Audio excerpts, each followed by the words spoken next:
Buenos días, 6 de la madrugada, 40 segundos. No son buenos días en realidad, después de el amargo sabor del empate de la Selección Colombia anoche jugando en Barranquilla. Teníamos ganado, Ricardo, el partido, íbamos 2-0 en el minuto, ¿cuánto? ¿15, 16? Minuto 13, sí señor. 13, ya íbamos 2-0. Buenos días. Todo pintaba bien. Todo pintaba bien, pero, a ver, nos maquilló la realidad del partido. Dos golazos Las dos de jugadas, la Selección Colombia. Dos jugadas, dos goles. No el bastaron. primero, un golazo fabuloso, el de Lucho Díaz, increíble la definición. Y el segundo, otra gran combinación al contraataque del equipo colombiano. Y sí, todo era fiesta en el Metropolitano. Lamentablemente, y hay que decirlo con claridad, Paraguay nos superó. Paraguay fue superior a Colombia. Paraguay incluso mereció más que el empate al cierre del compromiso en Barranquilla. Y a mí me surge un primer interrogante. Yo no sé cómo un equipo que hace 9 meses jugó una final de Copa América, no era un partido de fogueo, no era un torneo precompetitivo, no era una gira internacional, no, era la Copa América. Y llega a la gran final de la Copa América y juega de tú a tú con Argentina. Ganar o perder era una circunstancia que se puede dar en el fútbol, pero el nivel de Colombia, ¿qué pasó en este trayecto de 9 meses? ¿Qué se ha ido desestructurando? ¿Qué se ha ido destruyendo? ¿A quién se le olvidó jugar? Es la pregunta. ¿Qué es lo que le pasa a esta selección Colombia que increíblemente... ¿A quién se le olvidó ganar? No sé. ¿Perdimos el rumbo o se perdió el control de la selección?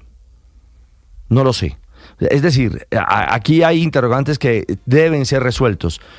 Además se atasca el técnico, las sustituciones. Lo de Campas, vaya y venga. Usted está en modo, amaneció en modo, hay que salir de Lorenzo, hay que cambiar a Lorenzo. No, mire, yo estoy en un modo de tratar de entender cuál es el diagnóstico que se puede hacer a fondo al interior de la selección Colombia, del por qué la mala respuesta en partidos determinantes. Llevamos 6 juegos, 18 puntos, de los que lamentablemente solo Colombia ha conseguido 4 unidades. Un triunfo frente a Chile y un empate sufrido, muy sufrido frente a Paraguay. Perdimos contra Bolivia, un partido que no supo cerrar Colombia en el alto. Perdimos frente a Uruguay, caímos frente a Ecuador y volvimos a perder frente a Brasil. Otro partido que se nos escapó, por lo menos para el empate. Esto en cuanto a los fríos números, pero hoy no estoy en el calenturiento planteamiento de es que tiene que irse Lorenzo. Yo repito, este fue un técnico que empezó un proceso deshecho, que logró encontrar una armonía y una familia, que logró fortalecer los lazos, pero más allá de esto no es una comunidad, esto no es un grupo de convivencia, esto es un grupo de competencia. Y llevó a Colombia a una seguidilla de partidos muy interesante, superando a Alemania, superando a España, ganándole a Brasil, superando a Argentina, llegando a una final de Copa América. No entendí si Colombia, Ricardo, era un equipo que quería ganar anoche. ¿Cómo termina con 5 defensas y con un delantero? Es que ese es el gran interrogante. No parecía el planteamiento. ¿Para qué Jerry Mina? De un equipo. Si no estaba jugando bien Carlos Cuesta, que no tuvo una buena noche, pues perfecto, modifique y sustituya a un central por otro central. Pero no darle un solo minuto en 2 partidos a Juan Fernando Quintero. Bueno, Ricardo, para quienes están en modo derrotismo, y veo muchas caras largas esta mañana, por otro lado les recuerdo, nos queda siguiente partido contra Perú en Barranquilla. Sí, en el mes de junio. Si nosotros no le ganamos a Perú, estamos en la olla. Después, bueno, aunque sin Lucho Díaz. ¿No? Sí, sin por Lucho. Acumulación de amarillas no tendremos a Lucho. Después viene lamentablemente. Después viene Argentina, que tal y como Buenos están Aires. las cosas no soy muy optimista. Y después, la última fecha será Colombia-Bolivia en Barranquilla. Ajá, exactamente. Si nosotros no aprovechamos Perú y Bolivia, ahí hay 6 puntos. Con 6 puntos vamos al Mundial. Está en nuestras manos, es lo que le quiero decir. ¿Cierto? Sí, ahí está. Colombia depende de Colombia. Último partido, por si acaso, contra Venezuela. En Maturín, en el Monumental. Allí cerrará, es que quedan tan solo 4 juegos. 2 en el mes de junio, empezando junio. Las fechas seguramente serán 4 de junio en el Metropolitano frente a Perú, 9 de junio enfrentando a Argentina en Buenos Aires. Y cerraremos en septiembre, como usted bien lo ha dicho, frente a Bolivia, que además perdió la posibilidad de asegurarse o de mantenerse en zona Ricardo, de repechaje, y frente a Venezuela. Hoy es miércoles de reflexión de qué le pasó a esta selección Colombia, que iba muy bien, que le ganaba a todas, le ganó a la selección de Alemania, le ganó a España, le ganamos a Brasil, le ganamos a las buenas del mundo. Y de un momento a otro, hoy veo el titular del periódico El Espectador, que me parece acertado: se nos olvidó ganar. Y se nos olvidó ganar. Y lo de anoche fue desafortunado, porque yo pensé en algún momento que se la iba a montar aquí a mi vecino, al padre Linero. Íbamos 2-0 y finalmente nos empataron. 2-0 sin jugar bien, ¿no? 2-0. Dos jugadas, 2 goles. Dos de jugadas, acuerdo. 2 goles, Sí, pero, y después se nos vino la noche. Lo que ha pasado. Al final de cuentas, ese es el fútbol. Ya les vamos a contar las declaraciones, las reacciones, los que aprobaron, los que no. Me da la impresión de que la verdad, Lorenzo anoche se equivocó y que Alfaro, el técnico de Paraguay, dio una clase de cómo... Se lo dije, ¿no? Yo les dije a ustedes aquí que Alfaro era un técnico que tenía un equipo bien organizado. 6 de la mañana, 6 minutos. El presidente Petro, por otro lado, notificó antes del partido de la Selección Colombia, en modo Consejo de Ministros, notificó al país que no va a pagar la deuda con el sistema de salud, con el argumento de que son deudas de privados de la CPS con clínicas y hospitales. Lo que es cierto, lo que no dijo el presidente es que esa deuda existe y está aumentando porque a la CPS no le alcanza el dinero que le está entregando hoy el gobierno en forma de UPC, es decir, de la unidad de pago por capitación. Y si es cierto que el presidente, como notificó anoche, no va a subir la UPC y va a dejar morir a la CPS, significa que el presidente va a desacatar la orden de la Corte Constitucional y que no entiende los argumentos de la Procuraduría, de la Defensoría, de organismos científicos, de los médicos, pero especialmente no está entendiendo el clamor de los pacientes que están rogando que les entreguen medicamentos. Después del Consejo de Ministros, notifica el ministro de Trabajo, el ministro Antonio Sanguino, que el presidente Petro impartió instrucciones para que la consulta popular que viene sea exclusivamente sobre el tema de la reforma laboral. Es decir, el gobierno sabe, por más que diga el presidente en el Consejo de Ministros, que lo de salud está saliendo mal. Es la manera de notificar al país de que sacaron el tema de la salud de esa idea de la consulta popular. Tema de salud en lo cual todo termina siendo una cadena que termina en la plata que puede girar al gobierno, ante lo cual el presidente y su ministro de Salud tercamente están en modo negación. Dicen ellos, lo repitieron ayer en la tarde, que la UPC sí alcanza, que el gobierno sí está girando la plata a tiempo y que la UPC en el gobierno Petro ha subido más que en todos los gobiernos anteriores. Fue un Consejo de Ministros dedicado al tema de la salud, ya les voy a contar. Participaron el ministro Jaramillo mostrando diapositivas, la ADRES, entre otras cosas el ministro Jaramillo, la ADRES mostrando diapositivas con cifras que no fueron capaces de entender, que decían que en Colombia había 31 millones de colombianos.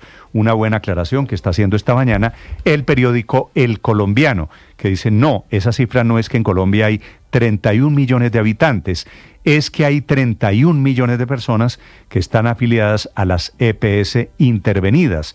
Y nadie en el Consejo de Ministros se dio cuenta de eso anoche. Ya les vamos a contar de cómo termina ese Consejo de Ministros y de lo que significa. Hay otras noticias. El superintendente de Salud culpa a una interferencia en la comunicación con el presidente y que por eso no pudo enviar las fotos y las actas de la inspección del viernes a Audifarma.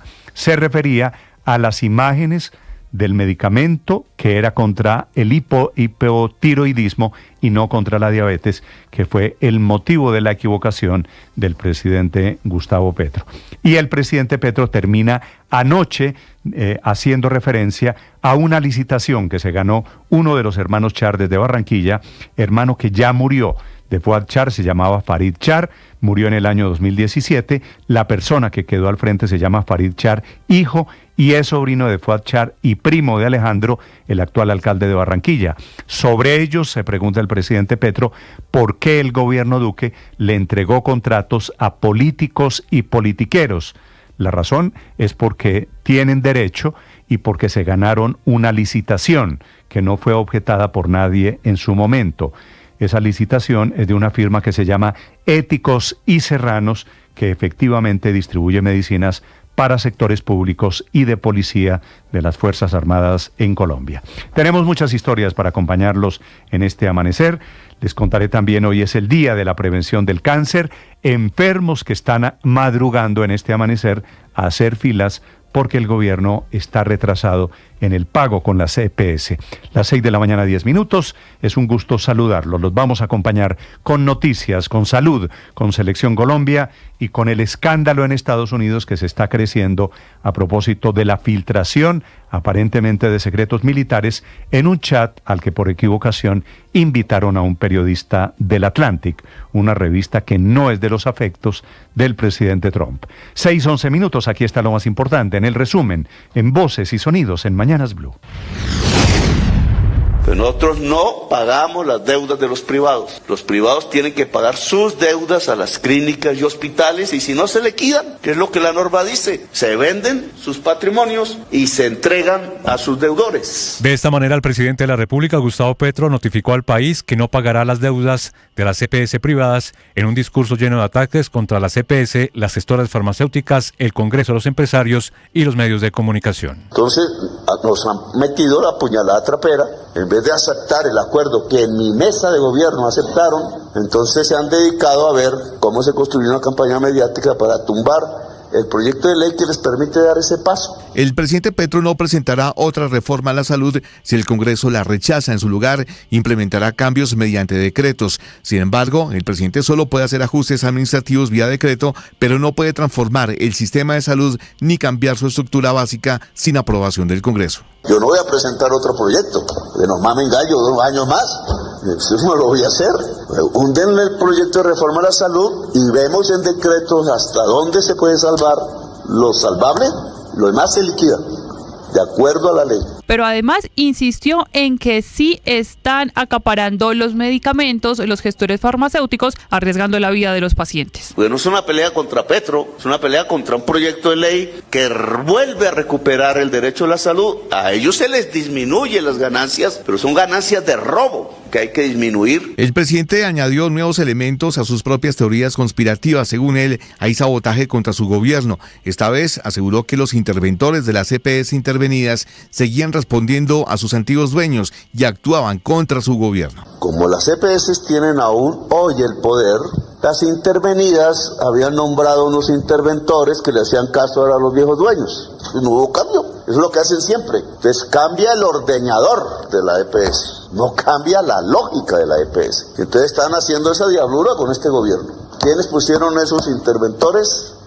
No fue el presidente. En su presentación en el Consejo de Ministros, el ministro de Salud, Guillermo Alfonso Jaramillo, afirmó que la crisis del sector de la salud viene desde hace 17 años. Lo culpan a usted, culpan a su gobierno, nos culpan a nosotros. Mire cómo culpaban a Uribe de la quiebra del sistema de salud en el 2010. El Partido Liberal decía con mucha claridad, quieren reelegir una salud enferma.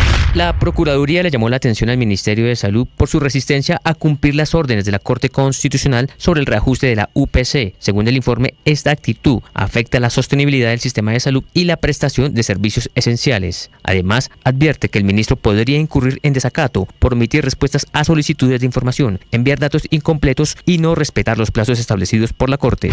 Y el presidente Gustavo Petro también se fue Lanzenristre contra la Fiscalía, acusándola de frenar las investigaciones contra alias Papá Pitufo, el zar del contrabando. Ahora el pitufo, bueno, no hablamos de eso ahora, pero nos lo quieren echar encima para ocultar la corrupción en Colombia, y se está haciendo desde la Fiscalía premeditadamente. Y el ministro de Hacienda y la DIAN tiene que darme un informe sobre si en los años que han pasado no se le siguió dando puestos al pitufo. El gobierno nacional evalúa abrir una consulta digital para que los ciudadanos hagan parte de la elaboración de las preguntas de la consulta popular sobre la reforma laboral. Eso dijo el ministro del Interior, Armando Benedetti. Sería habilitar un correo para que soliciten o hagan propuestas de algunas preguntas, y esas preguntas van a ver que coinciden con las nuestras y de pronto serán 1 o 2 más. Una nueva explosión sacudió el barrio San Bernardo en Bogotá este martes, dejando 3 personas heridas. Ninguna de ellas era habitante de calle. Desde el 18 de febrero se han registrado 4 ataques que han dejado 4 muertos y 24 heridos. El reporte lo entrega el general Giovanni Cristancho, comandante de la Policía de Bogotá. Se desplazaban en una motocicleta, lanzan un artefacto explosivo a 3 personas que estaban reunidas. Esto obedece a los cierres que tenemos en unas zonas donde lamentablemente habían ocurrido unos hechos también de ese tipo, un lanzamiento de artefactos explosivos. El alcalde Carlos Fernando Galán. Nosotros hemos priorizado identificar con cámaras, obviamente, y mejorar las cámaras presentes en Bogotá para poder identificar a los responsables de estas bandas que operan en Bosa y en general en Bogotá. Ahí nosotros recibimos cerca de 5.800 cámaras y la meta es llevarlo eso a más de 18.000.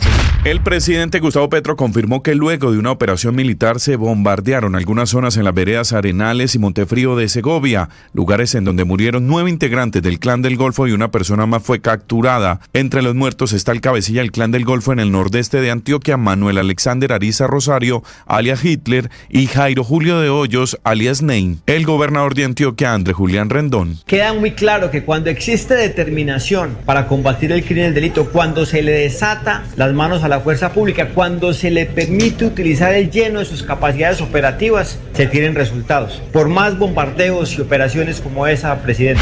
A la salida del encuentro en el que se discutieron diversos temas de interés bilateral entre Colombia y Estados Unidos, el presidente del Congreso, Efraín Cepeda, anunció que se reactivará la Comisión por Colombia de la Cámara de Representantes de los Estados Unidos. Acaba de señalar Mario Díaz Palar que el Congreso de Colombia tiene todo el respaldo del Congreso de los Estados Unidos. Parte del representante republicano Mario Díaz Balar celebró el encuentro, pero manifestó sus preocupaciones frente a posiciones del gobierno del presidente Gustavo Petro. El que desafortunadamente está haciendo daño a esta relación que ha sido tan importante para Colombia y para los Estados Unidos es el presidente Petro. El embajador en Reino Unido, Roy Barreras, no quiere conciliar con el exministro Luis Carlos Reyes y llevará su pelea a instancias judiciales. A través de redes confirmó que había retirado la solicitud de una conciliación en la Cámara de Comercio y aseguró que Reyes no merece esa oportunidad. Esta decisión se da luego de que Reyes declarara ante la Corte Suprema de Justicia y defendiera sus argumentos. Se espera que el siguiente en ir a ese alto tribunal sea el embajador Barreras. Aporté a la Corte Suprema el conocimiento que tengo acerca del traslado de recursos de la DIAN a la Unidad Nacional de Gestión del Riesgo y pues con este testimonio espero se aclaren las circunstancias en las cuales potencialmente se desviaron recursos públicos. Rusia y Ucrania, con la intermediación de Estados Unidos, habrían acordado poner fin a los ataques a buques en el Mar Negro. De manera menos precisa, el acuerdo dice que ambos países también acordaron desarrollar medidas para prohibir los ataques a las instalaciones energéticas. Sin embargo, el Kremlin declaró posteriormente que el acuerdo solo entraría en vigor una vez que se relajaran las sanciones en contra de Rusia. 20 personas, en su mayoría colombianas, han sido detenidas en una operación bautizada como Pereira que han realizado conjuntamente las policías de España, Irlanda e Italia. Los detenidos formaban parte de una red que había caleteado coches y camiones para transportar en esos escondites difícilmente detectables grandes cantidades de cocaína y marihuana desde España hasta Irlanda. Y el presidente de la República, Gustavo Petro, nuevamente fue abucheado en el Estadio Metropolitano de Barranquilla antes del encuentro entre la Selección Colombia y Paraguay. Colombia no pudo sostener una ventaja de 2-0 sobre Paraguay y terminó empatando ante la fuerte selección guaraní, que ya suma 8 juegos consecutivos sin perder. Los dirigidos por Gustavo Alfaro han ganado 4 y empatado 4, lo que los tiene en el 5º lugar en la tabla de posiciones con 21 puntos. Para John Durán, el gol del descuento finalizando el primer tiempo los afectó demasiado. Pues sí, creo que a todo equipo le afecta un gol, es lo normal, pero bueno, trabajamos por el triunfo y bueno, esperemos remediar lo que hicimos mal y seguir trabajando por el resto. Luego de estos resultados, las posiciones quedaron con Argentina en el primer lugar con 31 puntos, segundo Ecuador con 23, Uruguay es tercero con 21, los mismos que Brasil y los mismos que Paraguay, que está en el 5º lugar, Colombia es sexto con 20 unidades y en el 7º lugar en zona de repechaje está Venezuela con 15 puntos, Bolivia tiene 14, Perú 10 y Chile en el último lugar con las mismas 10 unidades pero menos 12 en la diferencia de gol. Estás escuchando